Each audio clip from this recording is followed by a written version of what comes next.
The third episode of Loki has released on Disney Plus, and there is much to break down, including details on Lady Loki, the TVA, Easter eggs, and much more. In particular, I'm going to be giving you my breakdown of Loki episode 3, entitled Lamentis, in the aim to help you guys understand the events and discover things you missed. This video will also contain spoilers from Loki episode 3, so if you do happen to be someone who hasn't watched the episode, then I would recommend watching this video after you've seen it. But if you want to watch more videos on all of the Disney Plus Marvel shows, then don't forget to support this video by giving it a like rating, subscribing to the channel, and turning on your notifications. Also, feel free to check me out on Twitter, Facebook, Reddit, and Instagram at Cortex Videos, which is all linked in the description below. But without further ado, let's dive into Loki episode 3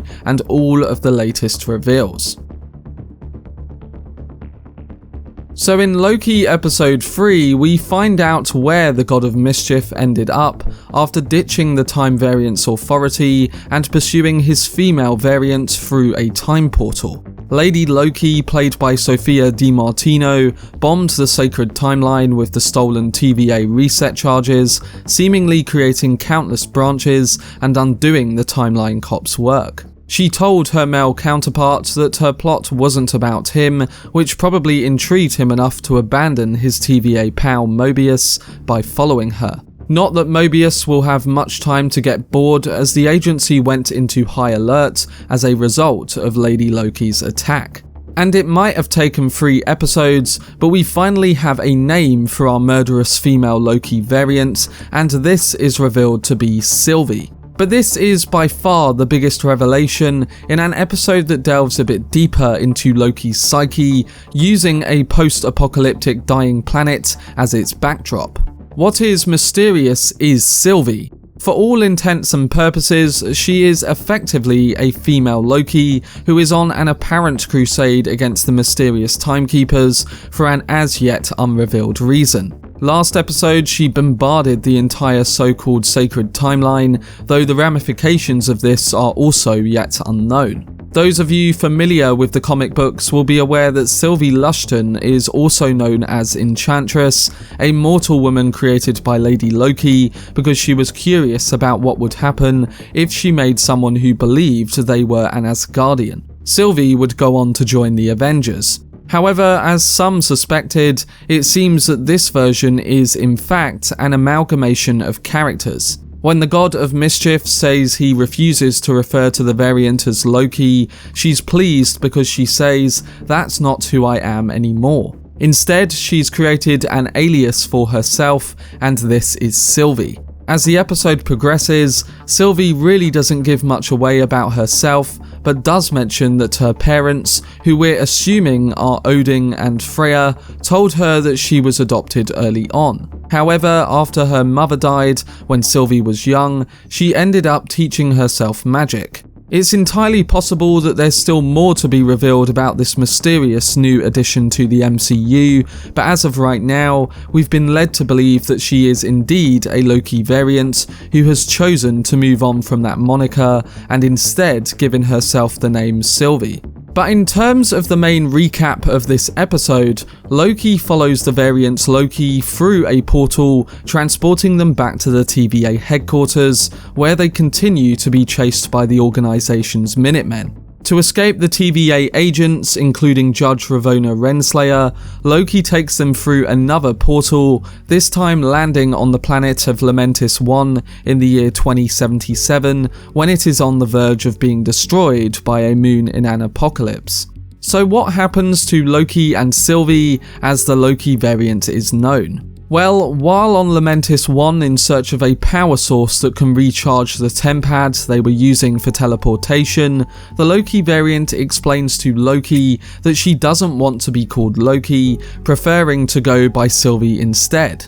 After she reveals that her character is a merging of Lady Loki and Enchantress, both of the Lokis get into several magic-fueled fights. Sylvie and Loki eventually decide to work together to get onto the Ark, an evacuation vessel that they can use to power the tempad. To do this, they first board a train, which is when even more chaos ensues.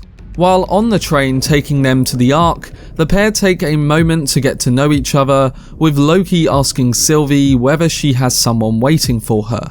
Sylvie tells Loki that she's in a long-distance relationship with a postman, before asking whether there are any would-be princesses or another prince on the horizon for Loki. A bit of both, I suspect the same as you, he replies. So this marks the first time that the MCU has referenced Loki's sexual orientation, who in Norse mythology is described as bisexual and gender fluid. They have an odd sort of melding of characters that's both natural and rather strange at times, given that they're both essentially the same person. Despite that, there are enough distinctions between the two that they can both stand on their own strengths, though Sylvie does need a lot more development as to her reasons for her crusade against the TVA. Having tricked their way onto the train, Loki and Sylvie are found out and promptly kicked off the vehicle. They decide to head to the Ark anyway, with the aim of helping it take off from Lamentis 1 to escape the apocalypse. However, as they arrive, it is destroyed, spelling disaster for them and everyone else left on the planet. Considering we're only halfway through Loki, it seems safe to say that they will somehow manage to escape, but how? We don't really find out, but we do get some more clues surrounding other things before the cliffhanger ending. They begin to devise a new plan, and Loki and Sylvie begin the long walk to the Ark. Loki wants to know how her enchantment works, as he's told her so much, but he doesn't know anything about her. Sylvie terms it tactical advantage, but Loki protests that he wants to trust her. Under pressure, Sylvie finally explains what enchantment entails, and it's really about how strong someone's mind is, which leads to an accidental revelation. Disregards my previous mention of the TVA, as the episode has a remarkably potent and possibly world-altering revelation with regards to them. It's probably one of the only plot reveals that I found interesting in this episode, and I'm sure we will learn more of it next week. But coming to the reveal, when Loki first arrived at the TVA, he was informed that the TVA agents, including Mobius, were created by the Timekeepers. However, having abducted an agent during one of her attacks, Sylvie tells Loki that all of the agents are variants, just like them. Are there agents at the TVA who are aware that they had lives prior to their work at the TVA, or could this new piece of information result in the TVA being brought to its knees? I personally think that the Timekeepers are in control of the TVA agents that are working there and are trying to dictate and change the timeline for their own needs, but again, this is something that we don't really get too much info on. It's still interesting, and I wish this episode would have given us more on that, but we'll just have to wait for more reveals.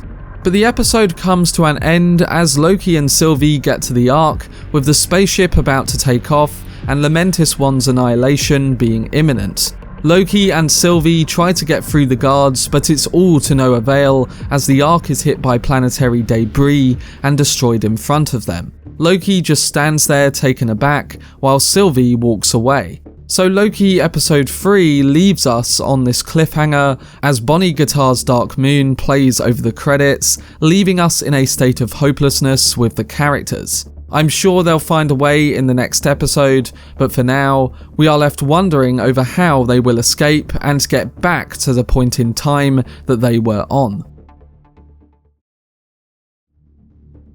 But that was my brief breakdown video on Loki episode 3. Overall, while I enjoyed all the action and the new setting, it left me slightly cold and wanting more information. I think this sort of episode, which is almost a two-hander between the Lokis, lives or dies on the strength of the performances, and I didn't think that they were all that great. The fighting, bickering, and reluctant allies was done so well with Loki and Mobius in previous weeks that I found this episode's quicker version of that a little jarring. I don't think we'd spent enough time with Sylvie yet to have them emotionally looking back on old times, and I wasn't completely convinced by how her character related to the killer we'd seen hooded in previous episodes. On top of this, episode 3 just felt like an episode of hints rather than one which we learned something significant from. For a 6-episode show, and one which was building on a great ending in episode 2, I felt like we could have had at least a bigger piece of information surrounding Lady Loki's character, or something else. It just felt like a filler episode trying to create chemistry between the two Lokis, but even that chemistry, which I would normally be very intrigued by, fell flat. Either way, I'm still excited to see what happens in episode 4, as I really enjoyed the first 2 episodes, so I guess we'll just have to see where they go from here. I'm giving episode 3 of Loki a 6.5 out of 10. I hope you guys enjoyed my breakdown, and overall, I'm interested to see what happens next week in the new Marvel show, which I will be covering here on the channel. I'm also intrigued to hear all of your thoughts on episode 3, so let me know down below in the comment section, as well as listing your predictions for episode 4. For more content on shows like Loki, then don't forget to subscribe to the channel and turn on your notifications. Also, if you enjoyed this video, remember to leave a like rating and follow me on social media via the links in the description. I am covering and bringing constant updates on all the new Marvel shows, so make sure to keep a lookout for whenever I post. But anyway, I hope you guys enjoyed it. I've been Cortex, and as always, make some noise.